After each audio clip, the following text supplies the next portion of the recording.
तो आज से हम लोग कैंडल शुरू करेंगे। ऑप्शन बाइंग क्यों मैं सीख रहा हूँ वो मैंने आपको बता दिया है। अब से हम लोग कैंडल सीखेंगे। देखो, कैंडल सीखने से पहले एक चीज़ इम्पोर्टेंट है जानना कि ये मार्केट काम कैसे करता है। देखिए, मान लीजिए आप आप एक एप्पल खरीदने के लिए गए हैं। आपके घर में पूजा है, आपको कुछ एप्पल्स लेना है भगवान को देने के लिए, पूजा के लिए। तो आप मार्केट में गए, एकदम सुबह सुबह पहुंच गए 7 बजे। ठीक है, 7 बजे आप पहुंच गए। ये जो मैं एग्ज़ाम्पल दे रहा हूँ ना, ये बहुत ज़्यादा इम्पोर्टेंट है। इससे अब लोग बायर्स और सेलर दोनों का जो साइकोलॉजी है ट्रेडिंग को लेके उसको समझेंगे। तो ये सबसे ज़्यादा इम्पोर्टेंट टॉपिक है। ये जो मैं अभी आपको एग्जांपल दे रहा हूँ एप्पल का, इसको समझना पड़ेगा, तभी आप एक सेलर एक बायर के बीच का जो साइकोलॉजी है ट्रेडिंग करने के लिए उनका, तो आप समझ सकते हैं। और मार्केट में साइकोलॉजी से ही ट्रेडिंग होता है।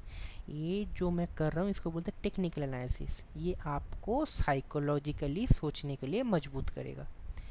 ये भी इम्पोर्टेंट है, लेकिन ट्रेडिंग में मान लीजिए 80% साइकोलॉजी होता है और 20% ये टेक्निकल एनालिसिस होता है। ठीक है, लेकिन आप मार्केट का साइकोलॉजी तभी समझ सकते हैं जब ये 20% टेक्निकल को आप समझेंगे। इसके बिना मार्केट के साइकोलॉजी को सीखना इम्पॉसिबल है। तो इसको ध्यान से सुनिए, ये मैं साइकोलॉजी का एग्जांपल दे रहा हूँ। आप 7 बजे पहुँच गए एप्पल मार्केट में। आपने देखा कि कोई भी मार्केट में दुकान ओपन ही नहीं हुआ है। अगर दुकान ओपन नहीं है तो आप ना तो एप्पल खरीद सकते हैं। ओके, तो सबसे पहले आपको एप्पल बेचने वाला दुकान चाहिए, मतलब आपको सेलर चाहिए, राइट। अगर आपको एप्पल खरीदना है तो आपको सेलर चाहिए। क्यों? क्योंकि आप है एप्पल बायर। यहाँ तक समझ में आ रहा है ना कि सबसे पहले सेलर चाहिए एक बायर को। उसी तरह से मान लीजिए एक एप्पल बेचने वाला आके दुकान खोल दिया सुबह के 6 बजे। अब सुबह 6 बजे कोई भी बायर आया ही नहीं, तो वो दुकान खोल के भी अपना माल बेच नहीं पाएगा। यहाँ तक समझ में आ रहा है? क्यों? क्योंकि वो सेलर है, उसका माल तभी बिकेगा जब मार्केट में बायर आएगा। ये उसका फर्स्ट स्टेप है कि एक बायर आए। अब सेकेंड स्टेप क्या है? बायर आके जिस प्राइस में वो बेच रहा है माल, उस पे खरीदने के लिए एग्री करे। यहाँ तक क्लियर हुआ? 2 स्टेप में ट्रेडिंग होता है। एक कि उस टाइम पे एक बायर के साथ एक सेलर आए और दोनों एक प्राइस पे अपने माल को बेचने के लिए एग्री करे, राइट। सेम टाइम पे बायर, सेलर एंड प्राइस, ये तीनों एक्यूरेट होना चाहिए, तब जाके क्या होता है, एक होता है ट्रेडिंग। यहाँ तक समझ में आया? Very good. तो आपने क्या सीखा कि एक ही टाइम पे अगर किसी सेलर को अपना माल बेचना है तो उसी टाइम पे एक बायर का होना चाहिए। एंड दूसरा कि सेलर मान लीजिए 10 रुपये में एप्पल एक करके बेच रहा है, तो बायर को भी एग्री करना पड़ेगा, ठीक है भाई मैं 10 रुपये में तुमसे एप्पल एक लूँगा। ये जब होगा तब एक ट्रेड होगा। अब मान लीजिए सेलर बोल रहा है कि मैं तो 50 रुपये पर पीस एप्पल बेच के दिखा दूंगा, लेकिन कोई भी बायर 50 रुपये में एक एप्पल लेने के लिए राजी नहीं है, तो उस टाइम पे कोई भी ट्रेड नहीं होगा। सेलर को अपना भाव मतलब गिराना पड़ेगा, 40-30 ऐसे करके उसको गिराना पड़ेगा। वो एक बार में तो यहाँ से यहाँ तक गिरा देगा। तो शायद ये हो सकता था कि किसी एक बायर को ऑफिस भी जाना है, उसको जल्दी है, उसको जल्दी से माल खरीद के ऑफिस के लिए निकलना पड़ेगा, तो वो मान लीजिए 50 रुपये में उसका हुआ कि नहीं भाई एप्पल में नहीं लूँगा, 40 में भी नहीं लूँगा, लेकिन जब सुना 30, तब उसके मन में लगा कि ठीक है भाई 30 रुपये में एप्पल लेके मेरे को जल्दी से निकलना है, मेरे को ऑफिस जाना है, तो शायद वो 30 में एग्री कर जाए। तो उस टाइम पे 30 रुपये में एक बायर और एक सेलर ने एग्री किया इस ट्रेड को करने के लिए कि ठीक है तुम सेलर 30 रुपये में माल बेच रहे हो, मैं उसको लेने के लिए रेडी हूँ, तो हो गया मेरा एक ट्रेड। यहाँ तक समझ में आया? ठीक है, तो प्राइस कैसे नीचे आता है आपको समझ में आया ना, कि सेलर अपना तो कुछ भी भाव बोल देगा ना, वो बोल देगा मैं 50 रुपये में बेचूंगा, मैं 100 रुपये में मतलब बेचूंगा, लेकिन उसके बोल देने से कुछ नहीं होने वाला। कुछ कब होगा, जब एक बायर एग्री करेगा ठीक है मैं 50 रुपये में लेने के लिए रेडी हूँ। जब तक नहीं होगा तब तक कुछ भी नहीं होगा, उसका प्राइस डिसीजन नहीं होगा। प्राइस का डिसीजन कब होगा, एक एप्पल का प्राइस का डिसीजन तब होगा जब एक बायर एग्री करे उस सेलर से कि इस रुपए में मैं लेने के लिए रेडी हूँ। ओके, यहाँ तक समझ में आया? ठीक है, अब मान लीजिए सुबह के 9 बजे मार्केट ओपन हुआ, ये 10 बजे, ये 11, ये 12, ये 1, ये 2, ये 3 बजे, और ये है प्राइस, ये है 20 रुपये, ये है 30, ये 40, ये 50, ये रुपए है INR, और ये है हमारा टाइम। क्लियर हुआ? ये टाइम है, ये प्राइस है। तो सुबह के 9 बजे मार्केट ओपन हुआ, किसी सेलर ने 30 रुपये में एक बायर को एप्पल बेच दिया, तो उस टाइम प्राइस क्या हुआ, 30 रुपये। अब मान लीजिए सेलर को दिखा कि बायर 30 रुपये में एक एप्पल ले लिया, तो कहीं मैं थोड़ा सा और बढ़ा के देखता हूँ कि शायद कोई और पैसा भी मेरे को एक एप्पल के लिए देने के लिए रेडी हो जाए। तो सेलर तुरंत क्या करेगा, बोलेगा मैं 40 में मैं एप्पल बेचूंगा। तो फिर कुछ बायर को ये लगेगा कि ठीक है भाई मुझे तो निकलना है, मेरे को 40 में भी चल जाएगा, तो वो लोग 40 में भी सेलर से लेंगे। फिर एप्पल सेलर को और लालच आया, उसने सोचा आज एप्पल का ज़्यादा ही डिमांड है, चलो 50 में बेच के देखते हैं। तो 50 में भी एक बायर उसको मिला जो जो ऑफिस के लिए जल्दी में था। लेकिन अब जब 50 रुपये होते हुए कोई एक मतलब सारे बायर ने देखा ना कि एप्पल पहले 30 रुपये में बिक रहा था, बायर ने देखा एप्पल 30 रुपये में आज बिक रहा था, 50 रुपये गया, ये तो मतलब क्या हद है, लिमिट क्रॉस हो चुका है, इतने में तो मैं एप्पल नहीं खरीदूंगा। तो सेलर जब प्राइस को 50 रुपये में लेके गया, तो उसको दिख रहा है अब तो मेरे से कोई एप्पल ले नहीं रहा है। तो सेलर क्या किया, वही अपना नेगोशिएशन अपनाया कि एक बार 40 में बेच के देखता हूँ। अरे भाई अब तो ले ले कोई, अभी भी कोई नहीं ले रहा। क्यों? उन्होंने देखा जब प्राइस 50 से 40 आ सकता है तो थोड़ा सा कम भी तो हो सकता है, तो थोड़ा सा और वेट करते हैं। उन्होंने देखा 40 से 30 आया, अब बायर को लगा, कुछ बायर्स को, कि चलो अब प्राइस फिर से 30 रुपये में आ गया है, अब दोबारा से हम एप्पल को ले सकते हैं, अब दोबारा से हम लोग एप्पल को ले सकते हैं। तो दोबारा इसी प्राइस में आके कुछ बायर ने एप्पल खरीदा। अब सेलर को समझ में आया कि 30 में लेने के लिए रेडी है, तो 40 में दोबारा से उठा के लेके गया। तो 40 में भी अब पता चला कि 40 में भी कुछ बिक गए एप्पल। सेलर को और लालच आया कि चलो और 50 रुपये ला के देखते हैं। अब दोबारा से सारे बायर को दिखा, अब दोबारा आ गया है। अगर फर्स्ट टाइम 50 रुपये से प्राइस 40 रुपये 30 रुपये गया था, तो बायर को लगा अरे भाई जब एक बार जा सकता है तो दोबारा जा सकता है, अगर हम लोग नहीं लेंगे तो सेलर को कम करना ही पड़ेगा, there is no other way.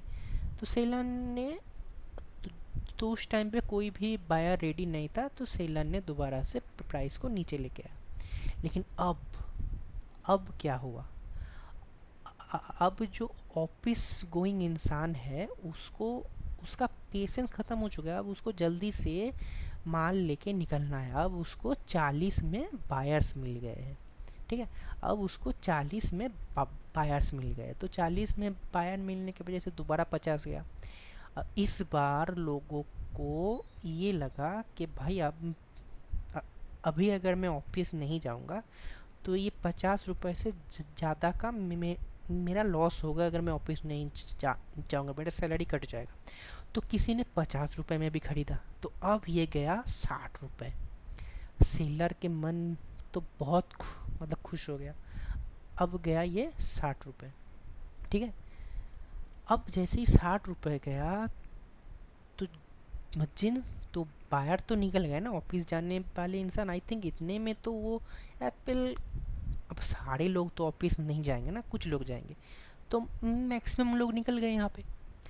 तो अब क्या हुआ, अब फिर 60 रुपये में लेने के लिए कोई भी रेडी नहीं था, तो दोबारा से प्राइस 50 में आया। अब किसी किसी को लगा कि भाई अब दोबारा प्राइस 50 में आ चुका है, अब कहीं मतलब अब तो टाइम ख़त्म होने वाला है ना, अब दिन का टाइम ख़त्म होने वाला है।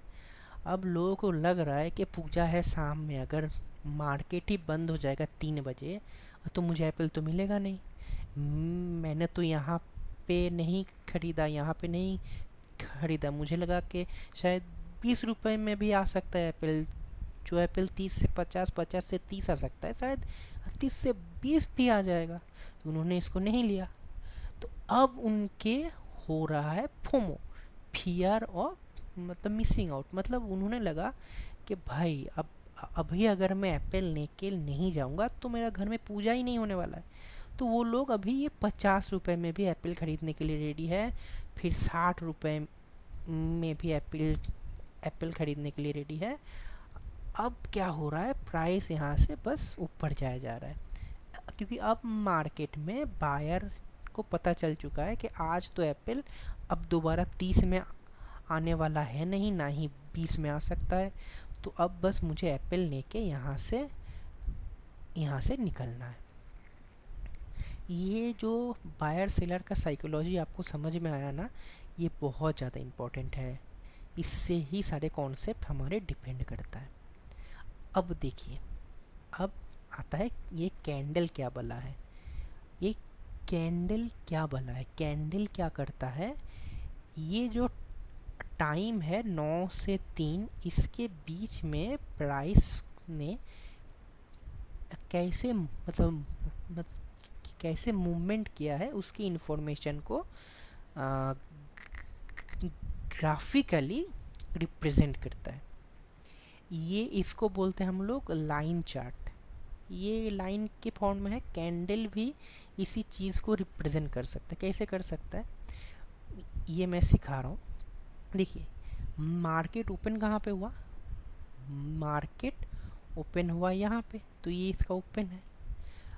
मार्केट कितना हाई लगाया, मार्केट ने हाई लगाया यहाँ पे, ठीक है, तो ये इसका हाई है। मार्केट बंद कहाँ पे हुआ, इसी हाई पे ही बंद हो गया है, ये इसका क्लोजिंग है। मार्केट मतलब लो कितना लगाया, ये लो लगाया जो कि ये 30, तो ये लो हो गया। तो ओपन, लो, हाई, क्लोज, या फिर हम लोग बोल सकते हैं ओपन, हाई, लो, क्लोज। तो इस चीज़ को रिप्रेजेंट करने के लिए कैंडल हमारे काम में आता है। अब ये एक और एग्जांपल लेके आपको मैं समझाता हूँ। देखिए, ये टाइम है, ठीक है, ये उसका प्राइस है किसी का भी। मान लीजिए यहाँ से ओपन हुआ, ऊपर गया थोड़ा सा, फिर नीचे आया, फिर ऐसे ऐसे करके सारे दिन भर ट्रेड होने के बाद यहाँ गया, फिर से दोबारा से नीचे आके यहीं पे आके क्लोजिंग दे दिया, करेक्ट। हाँ, तो अब इसको ओपन कहाँ हुआ, ओपन हुआ यहाँ पे, तो ये इसका ओपन है। अब इसका हाई कहाँ पे है, हाई है ये पॉइंट, तो ये इसका हाई है। इसका लो कहाँ पे है, लो है ये पॉइंट, तो ये इसका लो है। इसका क्लोजिंग कहाँ पे है, क्लोजिंग है इस जगह पे, तो ये इसका क्लोजिंग है। पूरा दिन भर प्राइस ने ऐसा किया। तो अब मैं आपको बोलता हूँ कि मैं यहाँ पे अगर इस ओपन को ऐसे हॉराइजेंटल लाइन डालूँ, फिर इस लो को ऐसे हॉराइजेंटल लाइन से डिनोट करूँ, फिर क्लोजिंग को भी करूँ और हाई पॉइंट को भी करूँ। ठीक है, यहाँ आपको समझ में आ रहा है ना, हाई लो ओपन क्लोज। तो कैंडल कैसे बनता है? कैंडल बनता है ओपन और क्लोज को हम लोग रेक्टेंगल बनाते हैं। ठीक है, ओपन और लो को हम लोग रेक्टेंगल बनाते हैं ऐसे। जो हाई है और जो लो है उसको हम लोग एक डंडा से रिप्रेजेंट करते हैं, लाइक दिस। ये हाई पॉइंट तक गया और ये दोबारा इसके लो पॉइंट तक गया। ठीक है,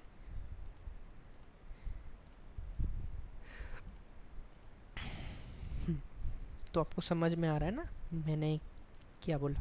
ओपन और क्लोज ये रेक्टेंगल, और हाई और लो ये एक डंडा, ऐसे एक कैंडल बनता है। तो इसको क्या बोलते हैं? देखिए, नेक्स्ट सेकेंड, देखिए ये जो पोर्शन है ना ओपन और क्लोज, इसको बोलते हैं बॉडी, और ये जो पोर्शन है इसको बोलते हैं अपर विक, और ये जो पोर्शन है इसको बोलते हैं लोअर विक। इसको बोलते हैं लोअर विक।